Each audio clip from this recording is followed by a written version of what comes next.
Hi అందరికీ నమస్కారం. Welcome to our channel. So మనతో పాటు గెస్ట్గా ఉన్నారు రామబ్రహ్మం గారు. సార్ నమస్తే అండి. నమస్తే అమ్మ.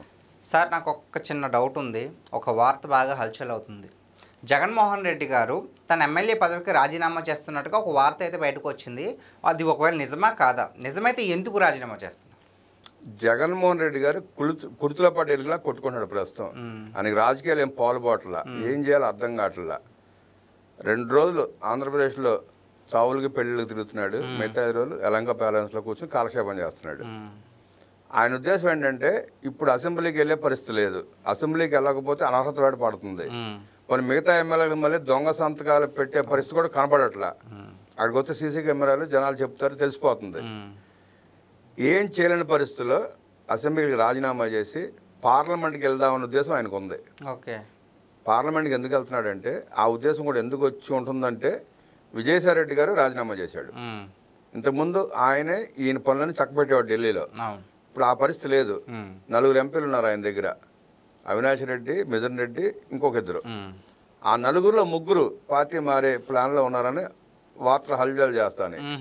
ఆ విషయం ఈయన చెవిన పడింది. ఆ 3 కూడా వెళ్ళిపోతే మన పరిస్థితి మరీ దారుణంగా ఉంటుందనే ఉద్దేశంతో ఎమ్మెల్యేగా రాజీనామా చేసి అవినాష్ రెడ్డి గారి చేత ఎంపీగా రాజీనామా చేపించి ఎంపీగా పోటీ చేసి పార్లమెంట్కి వెళ్దామని ఆయన ఉద్దేశం. పార్లమెంట్కి వెళ్తే అక్కడ ఉన్న కేసులు కానివ్వండి, అక్కడ ఉన్న పరిచయాలతో కొంచెం వెసులుబాటు కలుగుతుంది. ఆంధ్రప్రదేశ్ నుండి ఇబ్బంది అవుతుంది మనకి. ఈ కూటమి ప్రభుత్వం ఎప్పుడు అరెస్ట్ చేస్తుందో తెలియదు అన్న భయంతో పార్లమెంట్కి వెళ్ళిపోతే కొన్ని సౌకర్యాలు కలుగుతాయి అనే ఉద్దేశంతో ఉన్నాడు. అది కూడా భ్రమే. ఆయన ముఖ్యమంత్రిగా ఉన్నప్పుడే రఘురామకృష్ణరాజు గారిని ఆయన ఎంపీగా ఉన్నప్పుడు అరెస్ట్ చేసి తీసుకొచ్చి ఎలా హింసించాడో చూసాం. ఆంధ్రప్రదేశ్లో అడుగు పెట్టకుండా ఎలా చేశాడో చూసాం. ఇప్పుడు కూడా జగన్మోహన్ రెడ్డి గారు ఆ ప్రయత్నం చేసినా రఘురామకృష్ణరాజు గారిని ఏదైతే తను చేశాడో దాన్ని ఈ కూటమి ప్రభుత్వం చేయదని ఎందుకు అనుకుంటున్నాడో అర్థం కాని పరిస్థితి. ఆయన రాజీనామా చేసి వెళ్తాడన్న వార్త వచ్చిన తర్వాత భారతిరెడ్డి గారు ఒప్పుకోలేదన్న వార్త కూడా వస్తుంది బయటికి. అవినాష్ రెడ్డి గారు ఎంపీగా రాజీనామా చేయాలి. ఓకే, జగన్మోహన్ రెడ్డి గారు తన స్వార్థం చూసుకుని తన కేసుల కోసం ఢిల్లీ వెళ్ళి సెక్యూరిటీ పొందాం అనుకుంటాడు ఆయన. అవినాష్ రెడ్డి ఎందుకు ఒప్పుకుంటాడు? ఆయన కూడా వివేకానంద రెడ్డి కేసులో ముద్దాయి కదా. ఆ వెసులుబాటుని ఆయన వదులుకుని ఇంటికాడ ఎందుకు కూర్చుంటాడు? ఆయన అరెస్ట్ అవుతాడా? అంటే జగన్మోహన్ రెడ్డి గారి స్వార్థం ఎట్లా ఉంటుందంటే నేను ఉంటే చాలు, నేను సేఫ్ అయితే చాలు, ఎవడిపోయినా పర్లేదన్న పందాలు ఉంటాడు ఆయన. దానికి భారతిరెడ్డి గారు ఒప్పుకోక గొడవ పెట్టిందని కూడా వార్త వస్తుంది బయటికి. ఎంతవరకు నిజమో మనకు తెలియదు, చెప్పుకుంటే తెలుసుకోవటమే. అవినాష్ రెడ్డి గారు ఒప్పుకోడు, ఎంపీగా రిజైన్ చేయడం ఒప్పుకోడు. ఎంపీగా రిజైన్ చేస్తే ఆయన ఇబ్బంది పడే పరిస్థితి ఉంటుంది. జగన్మోహన్ రెడ్డికి ఒక పక్కన భయం, ఎమ్మెల్యేగా అసెంబ్లీకి వెళ్ళలేడు, పార్లమెంట్కి వెళ్దామంటే అవినాష్ రెడ్డి ఒప్పుకోడు. అవినాష్ రెడ్డి గారు ఒప్పుకున్నా భారతిరెడ్డి గారు ఒప్పుకోవట్లేదు. ఇదంతా పెద్ద గందరగోళంగా ఉంది ఇప్పుడు ఆ ఫ్యామిలీలో, వీళ్ళ 3 మధ్యలో. నిన్న తెలంగాణ ముఖ్యమంత్రి రేవంత్ రెడ్డి గారు మాట్లాడుతూ వార్త నాకు వచ్చింది, జగన్మోహన్ రెడ్డి రాజీనామా చేసి ఎంపీగా పోటీ చేద్దామనే ఆలోచన ఉన్నట్టు తెలిసింది మాకు. అదే కానీ జరిగితే షర్మిలారెడ్డి గారిని ఎంపీగా నుంచోపెట్టి గెలిపించుకొచ్చే బాధ్యత నాదని చెప్పి నేను ఆయన అన్నాడు.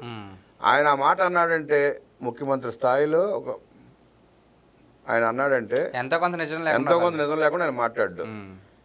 ఇప్పుడు ఇందా మనం చెప్పుకున్నాయి భారతిరెడ్డి గారి గొడవ, అవినాష్ రెడ్డి గారి గొడవ, ఈ ట్రయాంగిల్ ఫైట్లో ఏదో లీక్ అయింది ఆయనకి. లీక్ అవ్వబట్టి ఆయన చెప్పాడు. ఆయన ఉద్దేశం ఏంటంటే ఒకవేళ జగన్మోహన్ రెడ్డి పోటీ చేస్తే షర్మిలారెడ్డి గారిని అక్కడ ఎంపీగా పోటీ చేపించి గెలిపించుకోవాలన్న పట్టుదలతో రేవంత్ రెడ్డి గారు ఉన్నాడు. మొన్న కూడా ఎంపీ ఎలక్షన్లో మీకు 5 నియోజకవర్గాల్లో ఓట్లు రాలా వాళ్ళకి, 60,000 ఎంత వచ్చింది మెజార్టీ. 2 కాన్స్టిట్యున్సీలో మెజార్టీ వచ్చింది, 1,000 ఇంకోటి ఏదో. రేపు నిజంగా ఈయన పోటీ చేస్తే కూటమి ప్రభుత్వం స్ట్రాంగ్గా ఉంది. ఈ పరిస్థితిలో జగన్మోహన్ రెడ్డి ఓడిపోయినా ఆశ్చర్యపోవసరం. సార్ మరి ఇప్పటికే జగన్మోహన్ రెడ్డి గారు సీఎం నుంచి మాజీ ముఖ్యమంత్రి అయిపోయారు.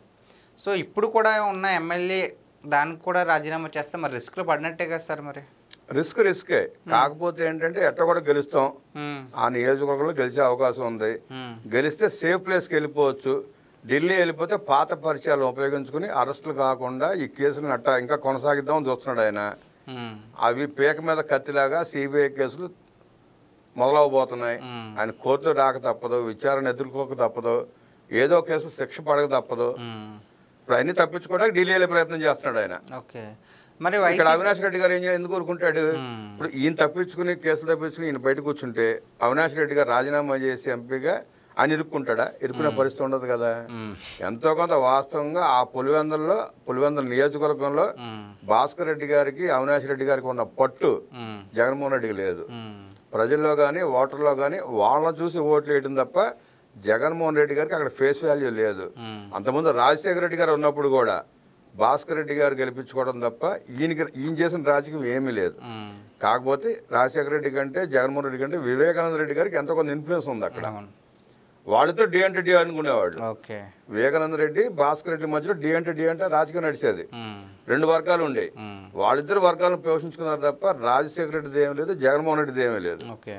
ఆ పరిస్థితి వస్తే అవినాష్ రెడ్డి గారు ఒప్పుకోడు, భాస్కర్ రెడ్డి గారు అసలు ఒప్పుకోడు, ఈయన గెలిచే పరిస్థితి లేదు. ఒకవేళ పొరపాటున అవినాష్ రెడ్డి గారు ఒప్పుకుని రిజైన్ చేస్తే ఆ స్థానంలో జగన్మోహన్ రెడ్డి గెలిచే పరిస్థితి కూడా లేదు. కష్టమే. సో నాకు ఇది చూస్తూ ఉంటే నాకు ఒక సామెత గుర్తొస్తుంది సార్, ముందు నువ్వు వెనక కొయ్యి. ఎలా అంటే ఇప్పుడు ఎమ్మెల్యేగా కంటిన్యూ చేసి అసెంబ్లీకి వెళ్దామా అంటే వీలు అవ్వట్లేదు. సో రాజీనామా చేద్దామంటే అవినాష్ రెడ్డి గారు అడ్డు వస్తున్నారు. దానికి మీరేమంటారు? అదే నువ్వు చెప్పినట్టు ముందు నుయ్య వెనక కొయ్య, కుర్తులో పాటు ఎలిక, ఇదే సామెతలు. రెండు సామెతలు కరెక్ట్గా సరిపోతాయి. ఆయనకి అసెంబ్లీ రావటం భయం. నారా లోకేష్ గారిని చూస్తే భయపడుతున్నాడు ఆయన.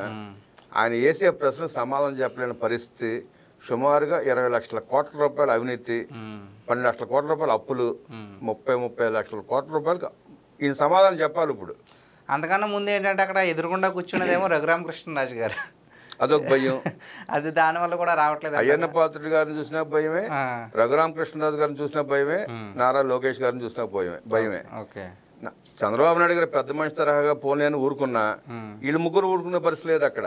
ఇప్పుడు అంత అవినీతి జరిగినప్పుడు ఏదో ఒక ప్రశ్న సంధిస్తారు. ఆ ప్రశ్న సమాధానం చెప్పాలి.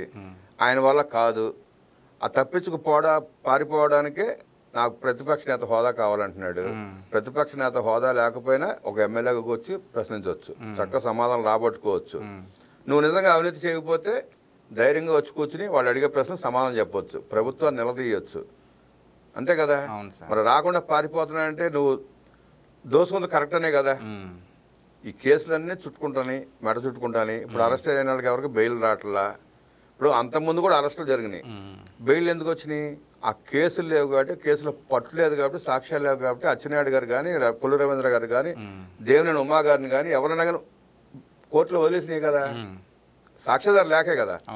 అదే వాళ్ళు తీసుకుంటే వల్లభనేని వంశీ కానీ, పిన్నెల్లి రామకృష్ణారెడ్డి కానీ, ఆ ఎంపీ నందిగా సురేష్ కానీ, బోరుగడ్డ అనిల్ కానీ, అతను సినిమా యాక్టర్ అతను పోసాని కృష్ణమురళి కానీ, బలమైన సాక్ష్యాధారాలు, ఎవిడెన్స్లు, రికార్డు పక్కాగా ఉండబట్టి వాళ్ళకి బెయిల్ రాక అలా ఉన్నారు జైళ్ళల్లో.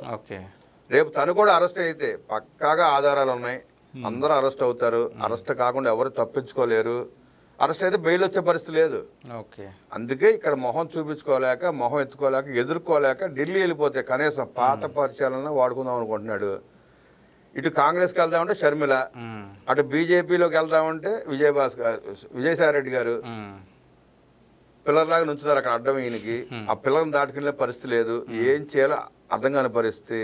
ఒక పక్క రాజీనామాలు, వలసలు, పార్టీ ఎప్పుడు మూసేస్తాడో కూడా తెలియని పరిస్థితి. గందరగోళంలో ఉన్నాడు ప్రస్తుతం జగన్మోహన్ రెడ్డి గారు. సో ఈ ఓవరాల్గా చూసుకున్నట్టే ఇంకా వైసీపీ పని అయిపోయిందంటారా? అయిపోయినట్టే, ఏం లేదు. ఇప్పుడు నిన్న ఎమ్మెల్సీలు ఇప్పుడు 5 రిజైన్ చేశారు. ఇంకో 4 రెడీగా ఉన్నారంట బయటికి వెళ్ళిపోవడానికి. వాళ్ళు రిజైన్ చేసి వెళ్ళిపోవడం కానీ ఏ పార్టీలో చేరే ఉద్దేశం కూడా వాళ్ళు కనపట్లా. జగన్మోహన్ రెడ్డితో సావాసం చేసి రాజకీయం చేయడం వల్ల వాళ్ళ రాజకీయ భవిష్యత్తులు నాశనం అయిపోవడం కాకుండా వాళ్ళకి రాజకీయాలను చిరాకు పుట్టేలా చేశాడు వాళ్ళని. ఇప్పుడు ఏ పక్క చూసిన అవినీతే కదండి. అవినీతి అవినీతి అవినీతి అవినీతిని బుధాలేసి తిరగాల్సిందే వీళ్ళు. Thank you sir. నమస్తే.